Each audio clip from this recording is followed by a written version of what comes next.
And now the two others who are coming up, our two vice presidents, Erica Lee and Chris-Ann Kerr. Great people. Come on up, folks.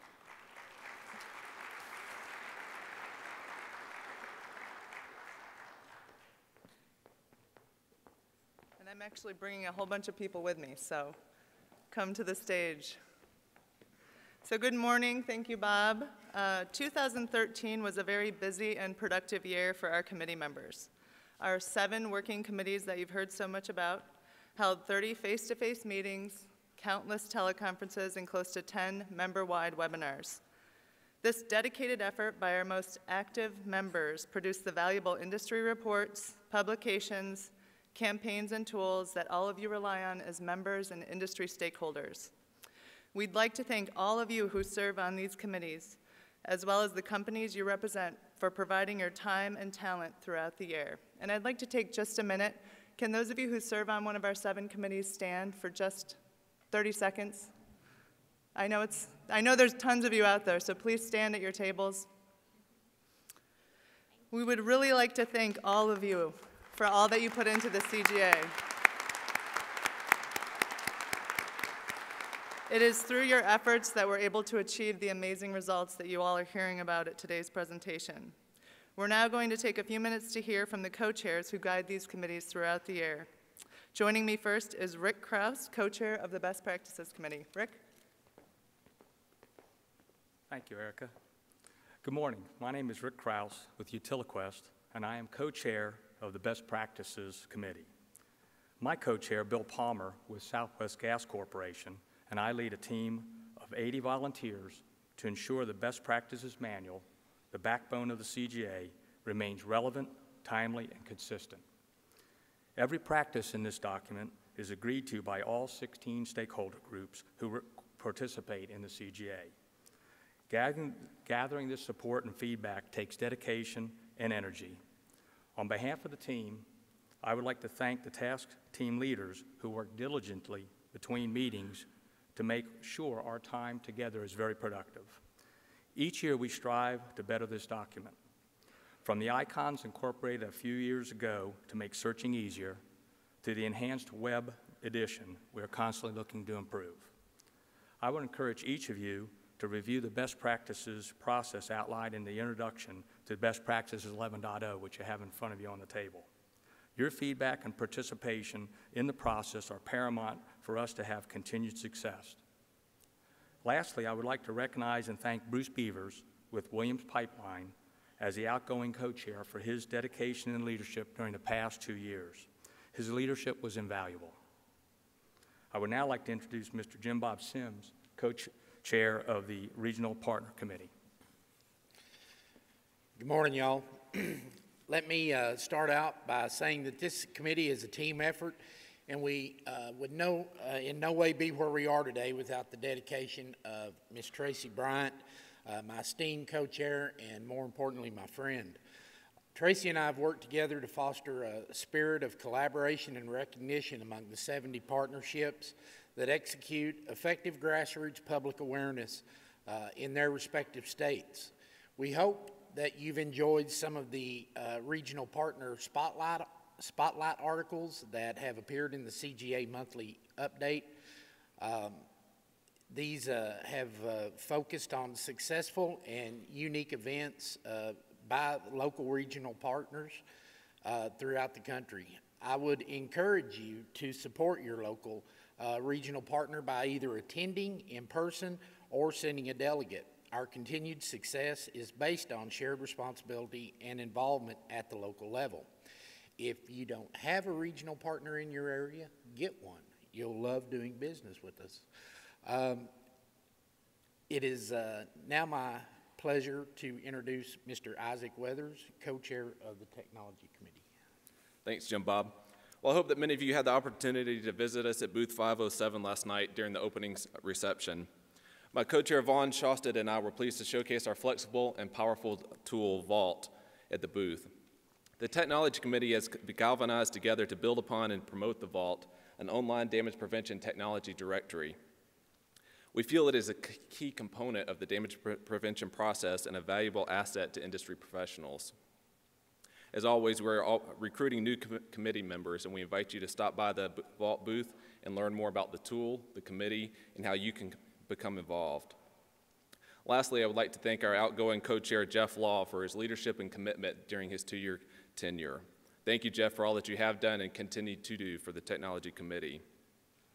Now, without further ado, Mr. Roger Sampson, co-chair of the OCSI Committee. Thank you, Isaac. Myself, along with Dan Miners of the Underground Safety Alliance, are pleased to lead the oldest of the CGA committees, One Call Systems International. As the past president of New York 811 and current executive director, I have been involved with OCSI for many years now.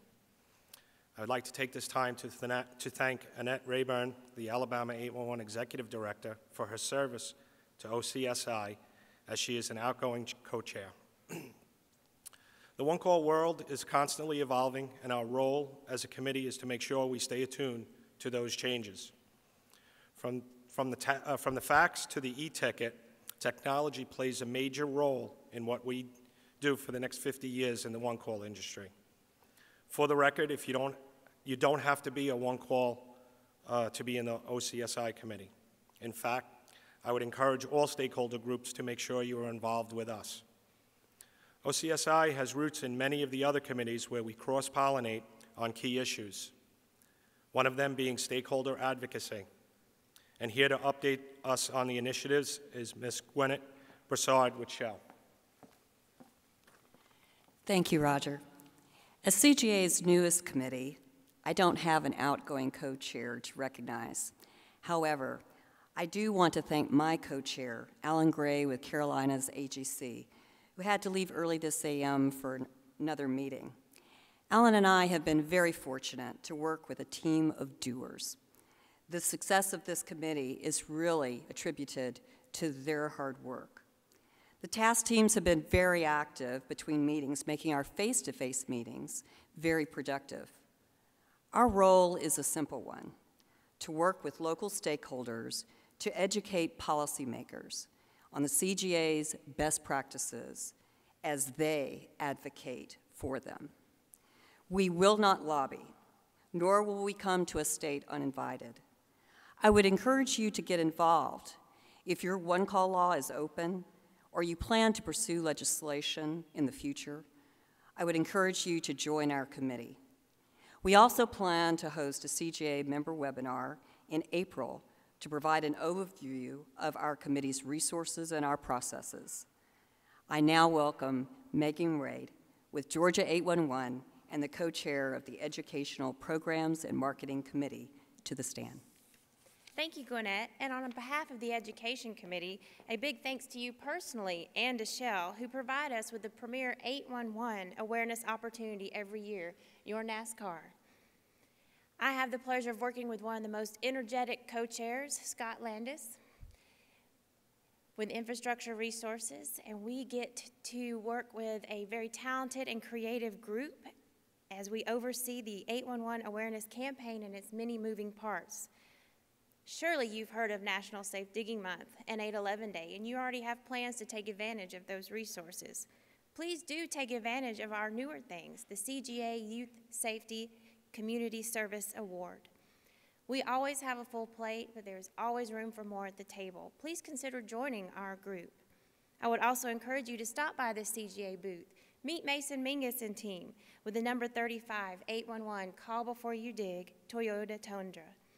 I also hope you will enjoy one of our newest projects as we work on it in collaboration with the Data Reporting and Evaluation Committee. And here to tell you more about that is Donna Williams with Pennsylvania 811. Thanks, Megan. And good morning, everyone. Jemmy Wang and I currently co-chair the Data Committee, and that committee is the driving force behind the Data Information Reporting Tool, and that's known as DIRT. This committee oversees the development tool, directs the processes that govern the tool, and manages the development of the annual report that you may all be familiar with because it's on your table. This conference is a great opportunity to learn more. Booth 507 You'll find the developers, Rudy and DJ, there to answer any questions you might have about DIRT, so stop by and talk with us. The developers will be in the booth immediately following the annual meeting to answer questions. Our primary work product every year is the DIRT report, and it's released at roughly around August every year. Each year, our team works to include information in the report that shows both meaningful and granular data, and they do trending, and we also give action items. So this is a valuable tool for everyone in all committees in all walks of damage prevention. We also have produced a secondary report for, this is the second year going, for the gas distribution.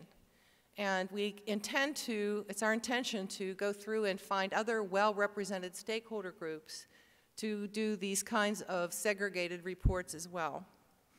We also are constantly trying to market the tool and encourage data submission, which, by the way, the deadline is March 31st. And this year, we partnered with the Education Committee to do some ongoing education by creating a video for DIRT testimonials. And this video will highlight features and benefits of both the DIRT tool and the annual report. So without any further ado, here's the video. Thank you.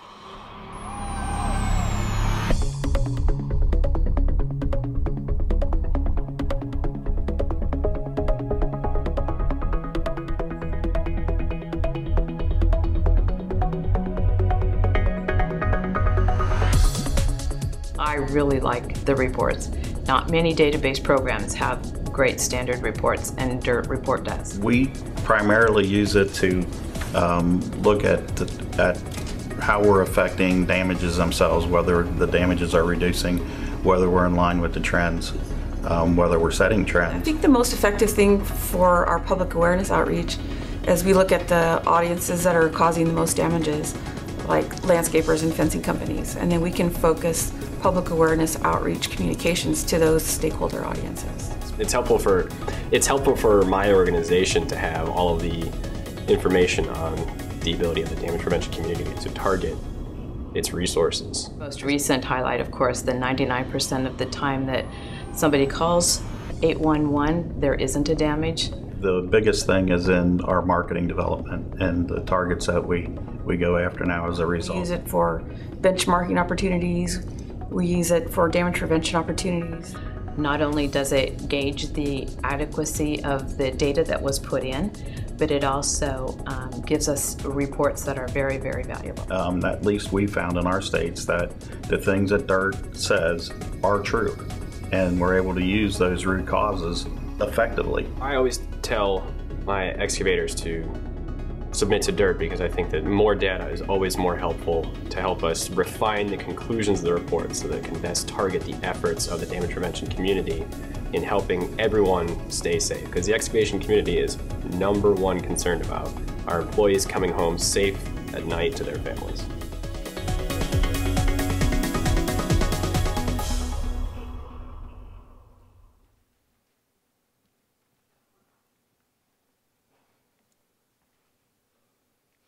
Good morning. My name is Chris Ann Kerr with the Common Ground Alliance, and sadly for some of you, my voice is back. A special thank you to CGA sponsor One Call Concepts and Rob Olson for working with our teams to put that reel together. 2013 proved to be a pivotal year for our committees as they became more intertwined and enabled a more cross-promotion of efforts. I would encourage you to stop by the CGA booth in the CGA Vault and DIRT Consultation Dome to visit with the co-chairs and also the DIRT developers as the show opens immediately following this breakfast. Also, we would like to give a special thanks and special recognition plaques to our outgoing co-chairs Bruce Beavers, Jeff Law, and Annette Reburn. We would ask that you report to room 167 after this meeting ends to receive your commemorative plaque and to get a photo with our board of directors as we thank you for your service.